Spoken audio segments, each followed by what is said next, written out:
Study IQ IAS, अब तैयारी हुई affordable. Hello everyone, a very good evening to all of you. मेरा नाम है चंदन शर्मा और स्टडी IQ के यूट्यूब चैनल पे आप सभी का हार्दिक अभिनंदन है। तो जैसा कि आप जानते हैं कि आज यूपीएससी प्रीलिम्स 2023 की नोटिफिकेशन आ चुकी है। आप सब बहुत ही एक्साइटेड होंगे इस फॉर्म को भरने में और मैं उम्मीद करता हूं कि अब तक आपने अपनी तैयारी के मोमेंटम को भी इतना स्ट्रॉन्ग कर लिया है कि रिमेनिंग डेज को एक अच्छी तरह से यूटिलाइज करने का आपके पास प्लान भी है। तो इस सीरीज में दरअसल हम आपकी हेल्प ही करना चाहते हैं to execute that plan. See, UPSC prelims ये नहीं पूछेगा कि आपने कितनी किताबें पढ़ी, क्या आपने रमेश सिंह पढ़ी थी या आपने RS शर्मा पढ़ी थी। वो एग्जाम है एमसीक्यूज का। वहां पे आपको टेस्ट किया जाएगा एमसीक्यूज के बेसिस पे। तो जितना मर्जी पढ़ लो, जहां से मर्जी पढ़ लो, जब तक आपको एमसीक्यूज सॉल्व करने की वो कला नहीं आती, एमसीक्यूज सॉल्व करने का आर्ट नहीं आता, तब तक प्रीलिम्स को क्रैक करना थोड़ा सा मुश्किल हो सकता है। तो ये सीरीज में हम डेली शाम 9 बजे आपके साथ मिलेंगे, कुछ एमसीक्यूज आपके सामने रखेंगे और उन एमसीक्यूज को सॉल्व करने के लिए जो थॉट प्रोसेस होना चाहिए उसकी डिस्कशन हम करेंगे। सो आज लेक्चर 6 है इस सीरीज का। अगर अभी तक आपने बाकी लेक्चर्स नहीं देखे तो मैं आपसे दरख्वास्त करूंगा कि ऊपर आई बटन को क्लिक करके आप पिछले लेक्चर्स का लिंक वहां पे ढूंढ सकते हैं। राइट, सो पूरी की पूरी प्लेलिस्ट आपको स्टडी IQ के यूट्यूब चैनल पे मिल जाएगी। तो वहां पे भी आप इससे पिछले लेक्चर्स जो भी कवर हो रखे हैं उनको देख के अपनी तैयारी में अपने एमसीक्यूज को सॉल्व करने की कला में इजाफा कर सकते हैं, उसको और एनहांस एनरिच कर सकते हैं। तो चलिए इस सीरीज के साथ स्टार्ट करते हैं और आगे बढ़ने से, क्वेश्चंस को डिस्कस करने से पहले मैं आपको बता दूं कि अगर अभी तक आप मेरे साथ नहीं कनेक्ट हो पाए तो इस टेलीग्राम चैनल पे आप मुझे फॉलो कर लीजिए। वहां पे मैं बहुत इंपॉर्टेंट इंफॉर्मेशन एग्जाम से related time to time discuss करता रहता हूं, कुछ इंपॉर्टेंट इंफॉर्मेशन और डॉक्यूमेंट्स वहां पे शेयर करता रहता हूं। तो यहां पे आपको ज्वाइन करके काफी फायदा मिलेगा। इसी के साथ साथ I am also there on Instagram और यहां पे भी आप मुझसे कनेक्ट कर सकते हैं। Right, and let's move on to the first question then. तो चलिए देखिए, इस क्वेश्चन को सॉल्व करने के लिए मैं साथ साथ थॉट प्रोसेस बताता रहूंगा। सो आपसे मैं रिक्वेस्ट करूंगा कि एक बार वीडियो को पॉज करके इस क्वेश्चन को देख लीजिए, try to solve the question, अपना थॉट प्रोसेस नोट कीजिए और इस सीरीज में हमेशा पेन पेपर साथ लेके बैठिएगा और जो भी आंसर आप मार्क कर रहे हैं उसको नोट करते रहिए। मैं दरख्वास्त करूंगा कि कॉमेंट सेक्शन में भी जरूर अपना आंसर इसका बताना, ताकि हमें भी पता लगता रहे कि आप लोग इसको इंटरैक्टिव सीरीज बना रहे हैं, पार्टिसिपेट कर रहे हैं। तो ये क्वेश्चन सुप्रीम कोर्ट में यूज की जाने वाली भाषाओं के बारे में है, जहां पे आपको 4 स्टेटमेंट्स दे रखी हैं। तो जब भी एग्जाम में ऐसा क्वेश्चन आए, first and foremost thing that should be done is कि आप सबसे पहले आइडेंटिफाई करें कि पूछा क्या जा रहा है। क्या इसमें आपको करेक्ट स्टेटमेंट आइडेंटिफाई करनी है या फिर इनकरेक्ट स्टेटमेंट को आपने देखना है। तो पहली स्टेटमेंट में कहा जा रहा है कि सुप्रीम कोर्ट की प्रोसीडिंग्स इंग्लिश लैंग्वेज में ही होती हैं। तो दरअसल ये स्टेटमेंट ट्रू है दोस्तों, ठीक है, इसमें कोई शक नहीं। सुप्रीम कोर्ट को पूरे इंडिया के अलग अलग केसेस को एड्रेस करना पड़ता है, जिसकी वजह से अगर वो दूसरी किसी लैंग्वेज को यूज करेगा तो प्रॉब्लम हो सकती है। राइट, सुप्रीम कोर्ट की जो जजमेंट्स हैं वो पूरे इंडिया में अप्लाई होते हैं, पूरे इंडिया में एप्लीकेबल होती हैं। तो अगर वो वर्नाक्युलर्स को भी इंट्रोड्यूस वहां पे कर देगा या हिंदी में प्रोसीडिंग्स होनी स्टार्ट हो जाएंगी तो काफी ज्यादा काम कॉम्प्लिकेटेड हो सकता है। तो इसलिए सुप्रीम कोर्ट की प्रोसीडिंग्स ये इंग्लिश में होती है। लेकिन हाँ, जो जजमेंट्स हैं अभी रिसेंटली करंट अफेयर्स अगर आप पढ़ रहे हैं तो कुछ जजमेंट्स को उसने हिंदी में ट्रांसलेट जरूर किया है, ठीक है, लेकिन proceedings they happen in English only. Now second statement कह रही है that petitions can be allowed in Hindi as well as English. तो दोस्तों आपका जो थॉट प्रोसेस होना चाहिए, हो सकता है कि इन दो स्टेटमेंट्स में मान लीजिए अगर आपको कोई कंफ्यूजन भी है तो पहली 2 स्टेटमेंट्स एक साथ करेक्ट नहीं हो सकती, ये समझने की जरूरत है। अगर स्टेटमेंट 2 करेक्ट है तो स्टेटमेंट 1 को फॉल्स होना पड़ेगा और अगर 1 करेक्ट है तो 2 को फॉल्स होना पड़ेगा, ठीक है।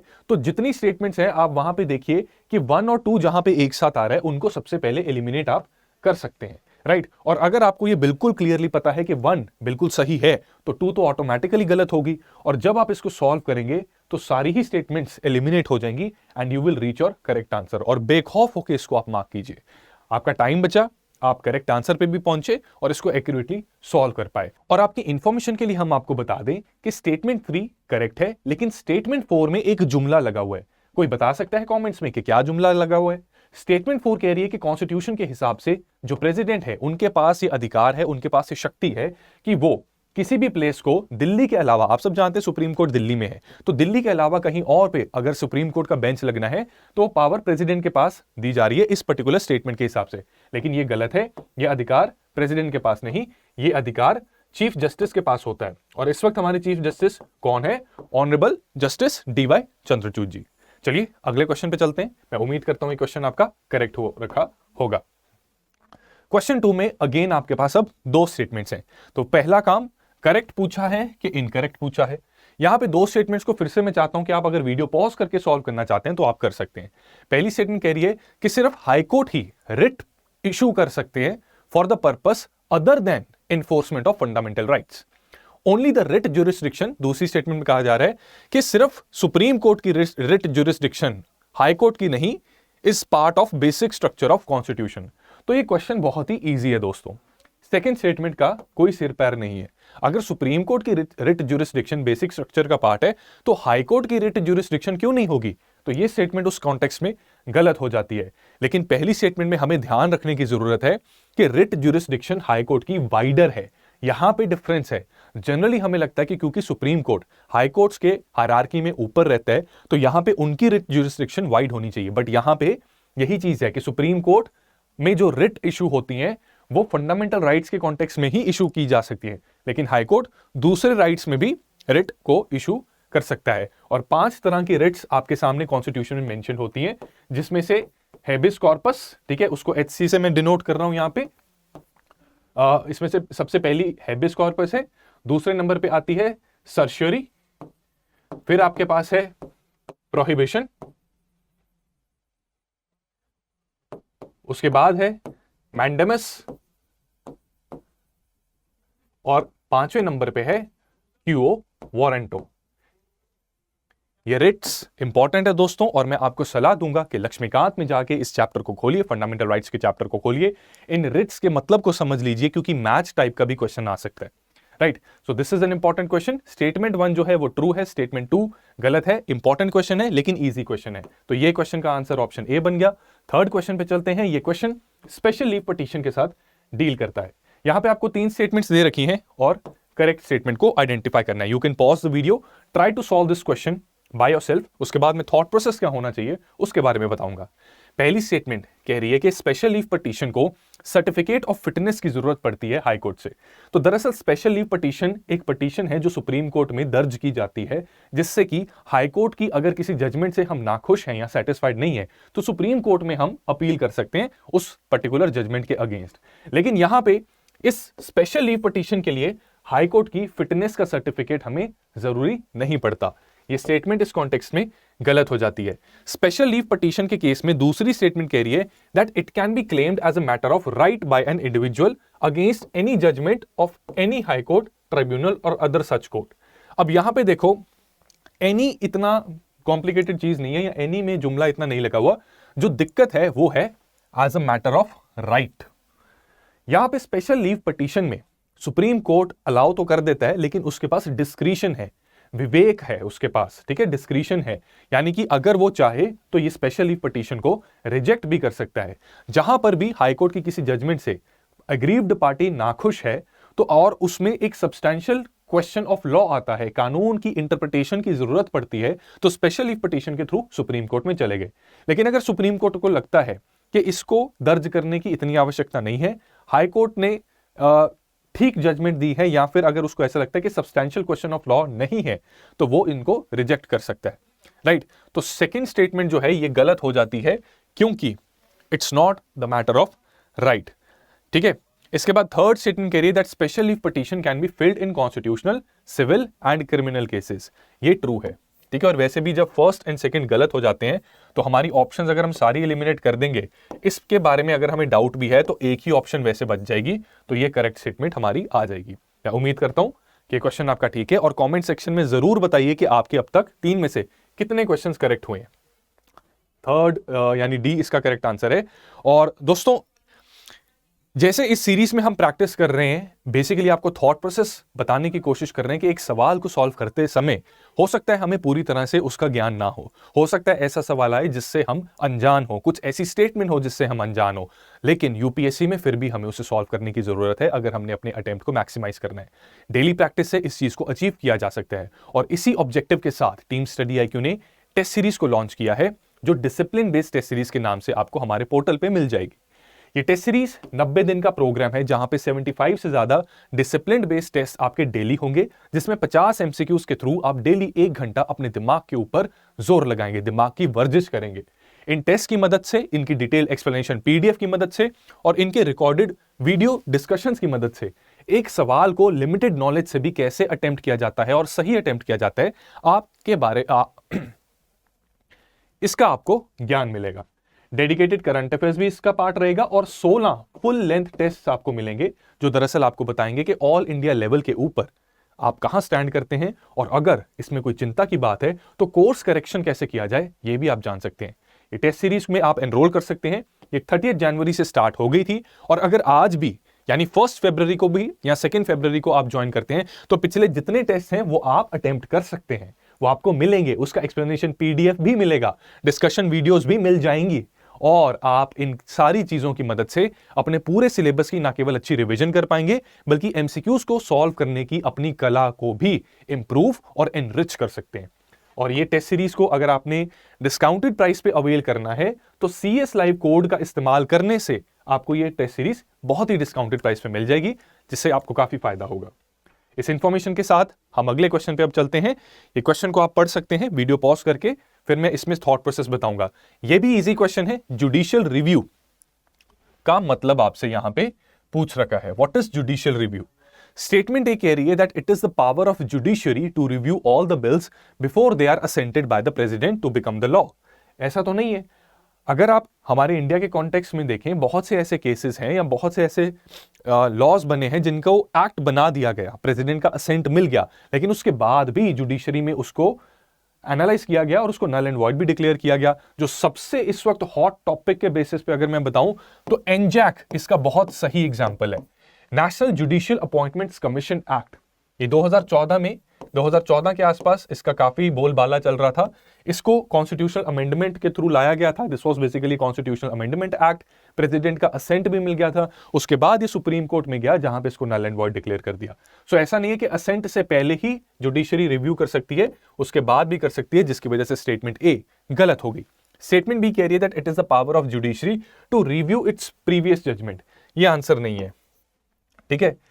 जुडिशरी अपनी प्रीवियस जजमेंट को रिव्यू कर सकती है, but that is not the part of judicial review. Judicial review is something else, ठीक है। जुडिशियल रिव्यू का मतलब है कि एग्जीक्यूटिव और पार्लियामेंट, एग्जीक्यूटिव और लेजिस्लेचर जो चीजें कर रहे हैं उसका रिव्यू करके बताना कि क्या ये हमारे कॉन्स्टिट्यूशन के हिसाब से चल रही हैं चीजें या फिर कॉन्स्टिट्यूशन के अगेंस्ट जा रही हैं, अल्ट्रा वायर हैं कॉन्स्टिट्यूशन के।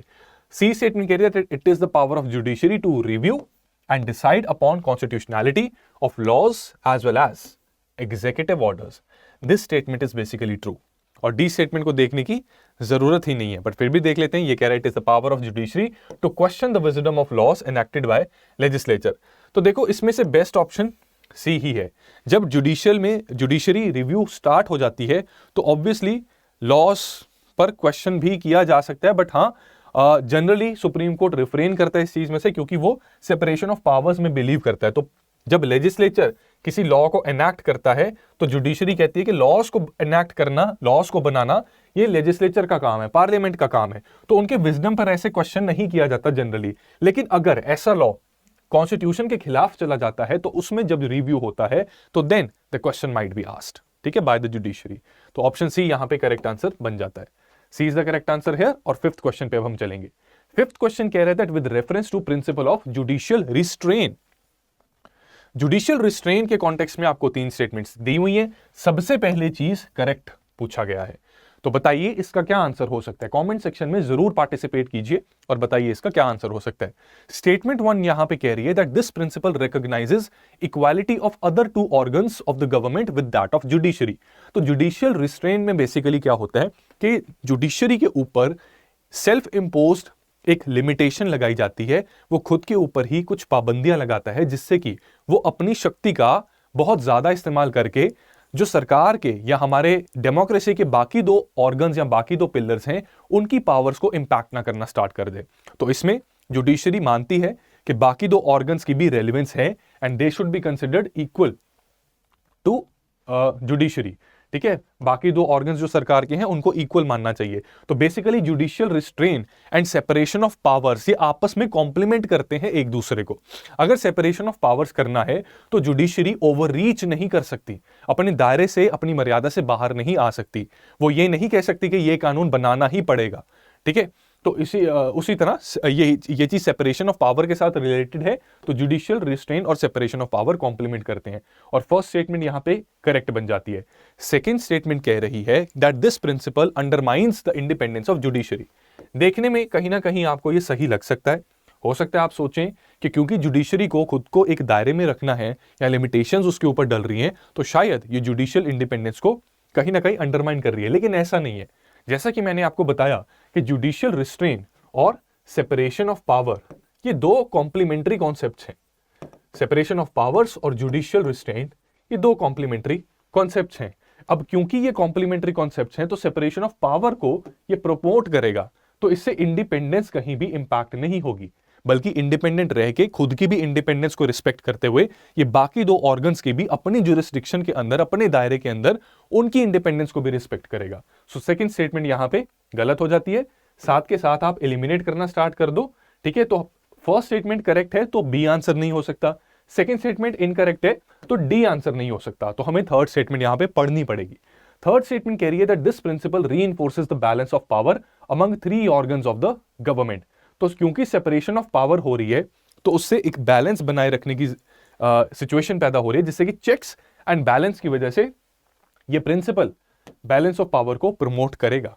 तो थर्ड स्टेटमेंट करेक्ट है, आंसर हमारा ऑप्शन सी बन गया। चलिए क्वेश्चन 6 पे चलते हैं। इस क्वेश्चन को एक बार ध्यान से देखिए और वीडियो को पॉज करके अगर आप इसको सॉल्व करना चाहते हैं तो आप कर सकते हैं। ये क्वेश्चन सुप्रीम कोर्ट के और प्रेसिडेंट की बेसिकली जो उससे रिलेटेड आर्टिकल है, एक प्रेसिडेंट की power to consult supreme court, article 143 के साथ ही डील कर रहा है। आपसे करेक्ट स्टेटमेंट आइडेंटिफाई करने को कहा गया है। स्टेटमेंट 1 कह रही है कि सुप्रीम कोर्ट अंडर आर्टिकल 143 संवैधानिक तौर पर उसके ऊपर ये लिमिटेशन या उसके ऊपर ये बाउंडेशन लग रखी है कि उसे प्रेसिडेंट को अपना ओपिनियन देना ही पड़ेगा किसी भी कानून के सवाल पे जो जनता के लिए इंपॉर्टेंट है और जो आ सकता है, ठीक है। और दूसरी स्टेटमेंट कह रही है कि ऐसा कोई भी एडवाइस जो सुप्रीम कोर्ट इस आर्टिकल के अंडर देगा, राष्ट्रपति जी के लिए उसको मानना जरूरी होगा। तो दोस्तों इसमें मैं आपको बता दूं कि आर्टिकल 143 में बेसिकली प्रेसिडेंट सरकार के लिए किसी मुद्दे के ऊपर एक लीगल ओपिनियन ले सकते हैं सुप्रीम कोर्ट से, तो वो रेफर कर सकते हैं किसी चीज को सुप्रीम कोर्ट में। लेकिन यहां पे दरअसल बात यह है कि अगर कोई साधारण क्वेश्चन ऑफ लॉ है of public importance that is coming और that is likely to arise, तो उस केस में सुप्रीम कोर्ट बाउंड नहीं है कि वो अपनी ओपिनियन प्रेसिडेंट को दे। वो दे भी सकता है, नहीं भी दे सकता। लेकिन अगर कोई प्री कॉन्स्टिट्यूशनल ट्रीटी के बेसिस पर, प्री कॉन्स्टिट्यूशनल यानी कि संविधान के बनने से पहले प्री कॉन्स्टिट्यूशनल ट्रीटी के बनने की वजह से अगर कोई ऐसा क्वेश्चन ऑफ लॉ अराइज होता है, उस केस में सुप्रीम कोर्ट बाध्य है कि वो राष्ट्रपति जी को अपना ओपिनियन दे, राइट। तो पहली स्टेटमेंट इस केस में गलत हो जाएगी, ठीक है, क्योंकि यहां पे question of law of public importance कह रखा है, प्री कॉन्स्टिट्यूशनल ट्रीटी नहीं कहा, तो ये गलत हो गया। स्टेटमेंट 2 कह रही है कि कोई भी ऐसा एडवाइस है वो प्रेसिडेंट के लिए बाध्य है, ऐसा भी नहीं है। सुप्रीम कोर्ट अपना अगर एडवाइस देता है, ओपिनियन देता है, तो प्रेसिडेंट को एक लीगल ओपिनियन पता लग गया कि ये चीज हो सकती है, राइट। लेकिन उनके ऊपर ये बाउंडेशन नहीं है कि जो सुप्रीम कोर्ट कह रहा है वो वही फॉलो करें, और यहां पर भी एक सेपरेशन ऑफ पावर का एलिमेंट हम यहां पे देख सकते हैं। तो स्टेटमेंट 2 गलत है और स्टेटमेंट 1 भी यहां पे हमारी गलत है, तो आंसर हमारा ऑप्शन डी बन जाता है। चलिए अगले क्वेश्चन पे चलते हैं और आपको फिर से एक बार याद दिला दूं कि ऐसे क्वेश्चंस में डिटेल्ड एक्सप्लेनेशन की मदद से आप पूरा टॉपिक, ठीक है, आर्टिकल 143 के टॉपिक के फॉरवर्ड बैकवर्ड लिंकेजेस के साथ उसको रिवाइज कर सकते हैं, ठीक है। तो टेस्ट सीरीज में जो पीडीएफ्स आपको मिलेंगे वो काफी इलैबोरेट होंगे, कॉम्प्रिहेंसिव होंगे, उनकी मदद से आप अपने पूरे चैप्टर को और पूरे सेक्शन को रिवाइज कर सकते हैं थ्रू दी एमसीक्यू और उसकी एक्सप्लेनेशन। तो again use code CS Live test series में एनरोल करने के लिए, और क्या प्रैक्टिस करते रहिए, ठीक है, और एक्सप्लेनेशन पढ़ते रहिए, और हमेशा मैं कहता हूं 3 टैग रूल को जरूर फॉलो कीजिए, जिसके बारे में आई होप आपने वो वीडियो देख रही होगी जहां पे मैंने इस 3 टैग रूल को एक्सप्लेन किया। चलिए आगे बढ़ते हैं। क्वेश्चन 7 में original jurisdiction of high court in India के बारे में आपसे पूछ रखा है और करेक्ट स्टेटमेंट को आपने आइडेंटिफाई करना है। अब ओरिजिनल का मतलब यहां पे ये नहीं है कि original and fake, original word का इजाद हुआ है ओरिजिन से, कि ऐसी कोई चीज, ऐसा कोई मुद्दा जो हाईकोर्ट, सीधा हाईकोर्ट में भी ओरिजिन कर सकता है, उसके बारे में पूछ रखा है। 3 आइटम्स आपके पास यहां पे सामने हैं। ये कह रहा है कि एनफोर्समेंट ऑफ फंडामेंटल राइट्स से रिलेटेड अगर कोई केस है, हाई कोर्ट में सीधा जाया जा सकता है।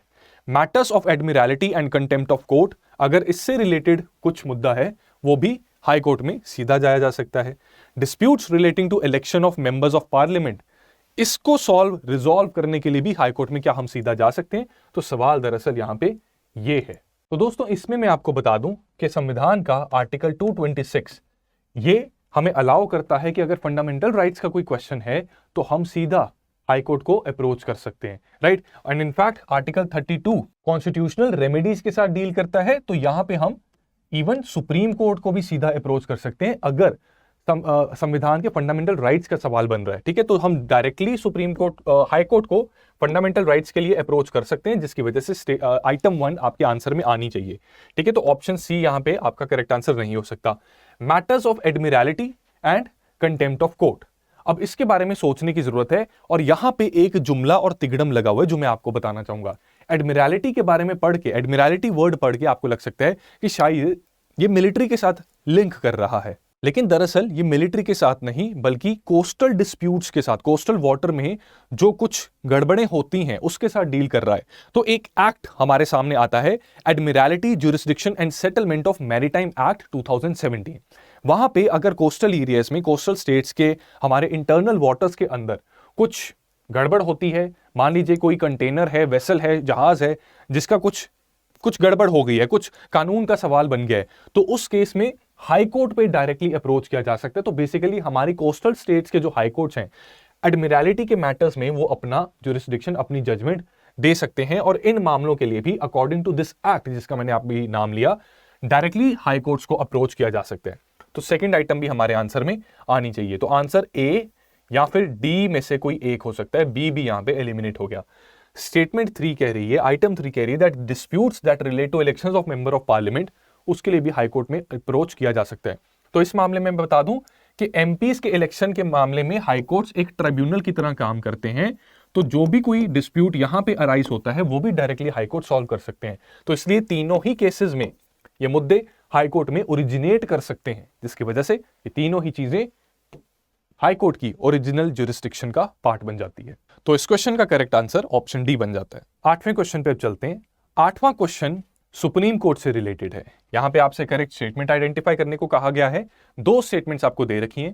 पहली स्टेटमेंट में कहा गया है कि it acts as a court of record, यानी कि जो इसकी जजमेंट्स हैं, प्रोसीडिंग्स हैं और जो एक्ट्स हैं सुप्रीम कोर्ट के, इनकी एक एविडेंशियरी वैल्यू होती है, जिसका मतलब है कि इन रिकॉर्ड्स, प्रोसीडिंग्स और एक्ट्स को एविडेंस के तौर पे यूज किया जा सकता है। अगर सुप्रीम कोर्ट की कोई जजमेंट है तो उसको एज एविडेंस यूज किया जा सकता है कि by in this and this case ये चीज हुई थी, तो इसको इस पर्टिकुलर केस में कोई नया केस आता है तो उसको उस लाइट में देखा जाए, ठीक है। एविडेंशियरी वैल्यू का मतलब है एविडेंस की तरह इसको यूज किया जा सकता है। और दूसरी स्टेटमेंट कह रही है that criminal contempt means wilful disobedience to any judgment, order, writ और other process of a court और wilful breach of an undertaking given to court. तो दोस्तों आपको कंटेम्प्ट ऑफ कोर्ट के बारे में तो पता होगा। कंटेम्प्ट ऑफ कोर्ट 2 तरह के होते हैं, एक होता है सिविल और दूसरा होता है क्रिमिनल।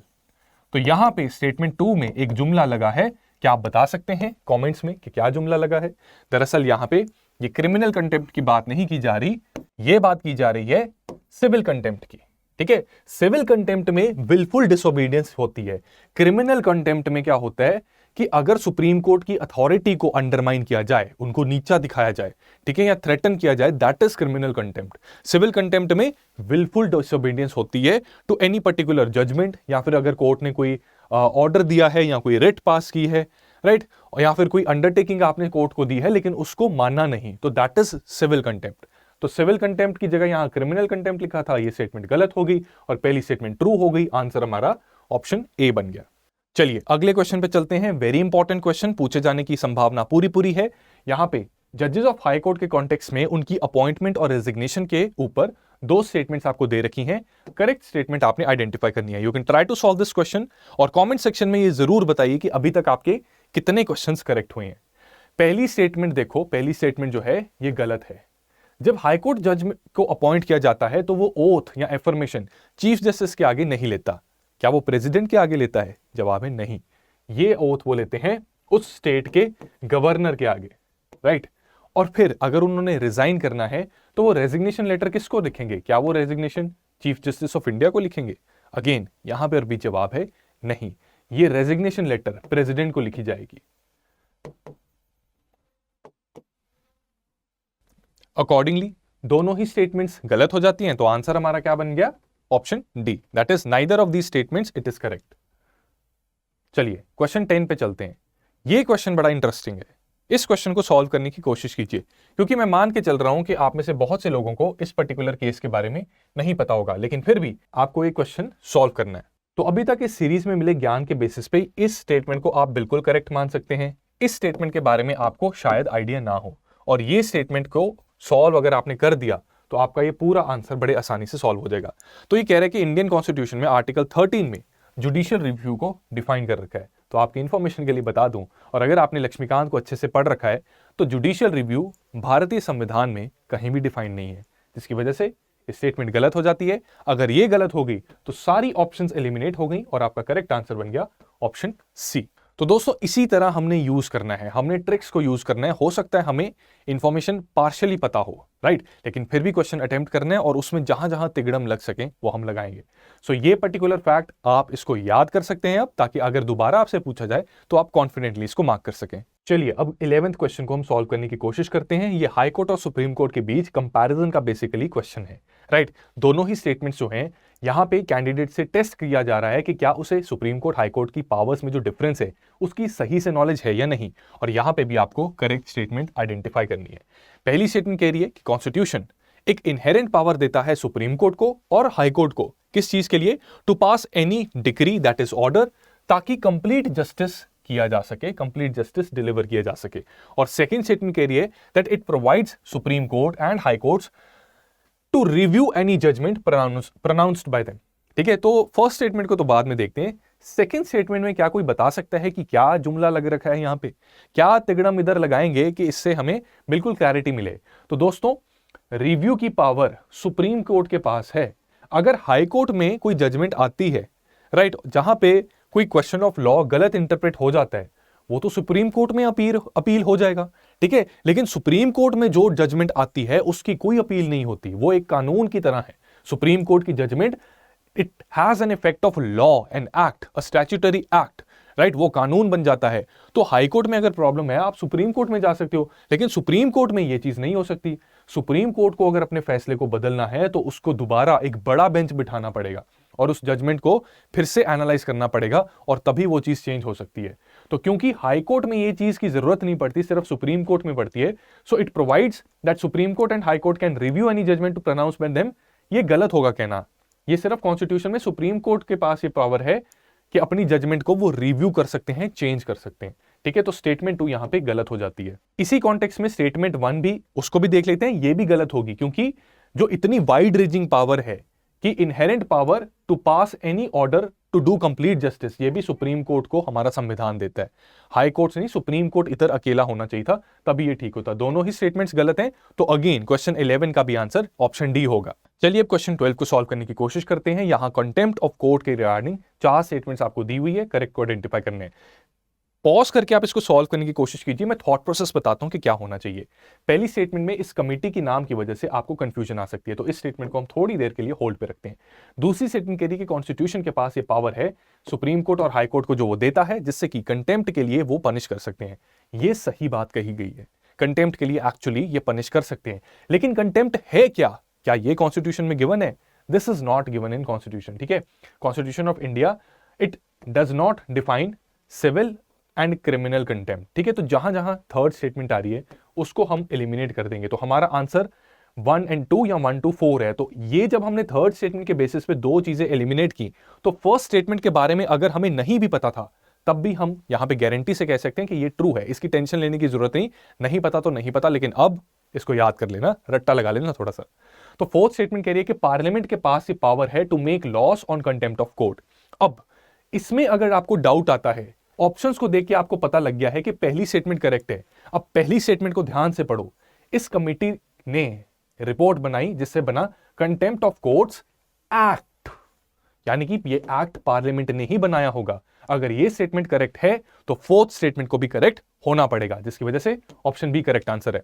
तो लिमिटेड नॉलेज को किस तरीके से यूज किया जाता है, ऐसे करते हैं। और अगर ये चीज आपको पसंद आ रही है तो इस वीडियो को लाइक करना मत भूलिए। इसका करेक्ट आंसर ऑप्शन बी बन गया। और चलिए अगले क्वेश्चन पे चलते हैं।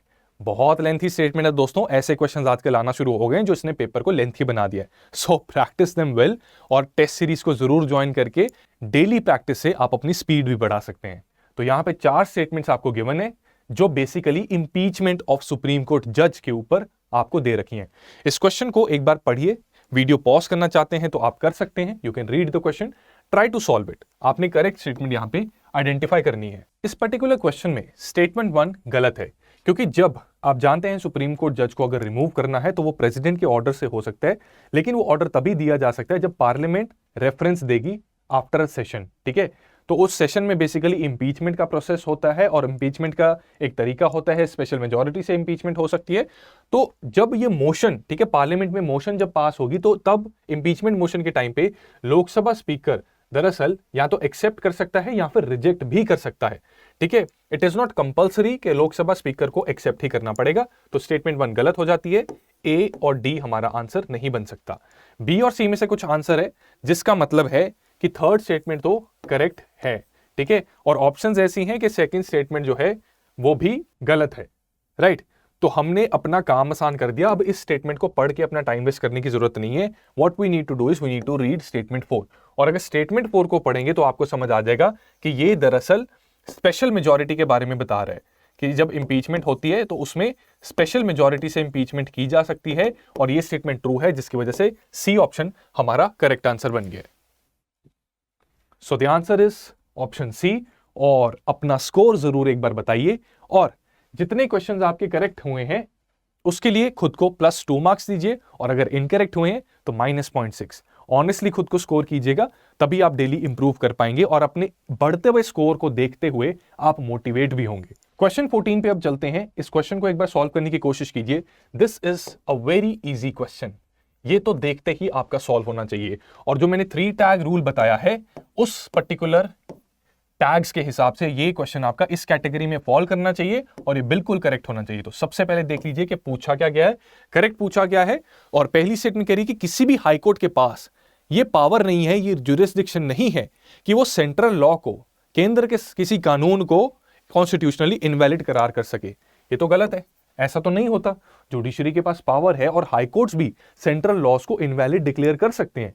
फर्दर सुप्रीम कोर्ट में ये बात जा सकती है, सुप्रीम कोर्ट हाईकोर्ट की रूलिंग को रिवर्स कर सकता है, लेकिन हाईकोर्ट के पास ये पूरी पावर है कि सेंट्रल लॉज को भी वो डिक्लेयर कर सकते हैं इनवैलिड। ऐसा नहीं है कि हाईकोर्ट अगर स्टेट्स में है तो सेंट्रल लॉ को वो कर नहीं सकते, क्योंकि सेंट्रल लॉज का इंपैक्ट स्टेट्स पर पड़ता है, और स्टेट्स में जो कानून व्यवस्था में जो न्यायपालिका है वो हाईकोर्ट्स के हाथ में है। तो वहां पे उनके पास ये अथॉरिटी है कि वो इनवैलिड कर दें।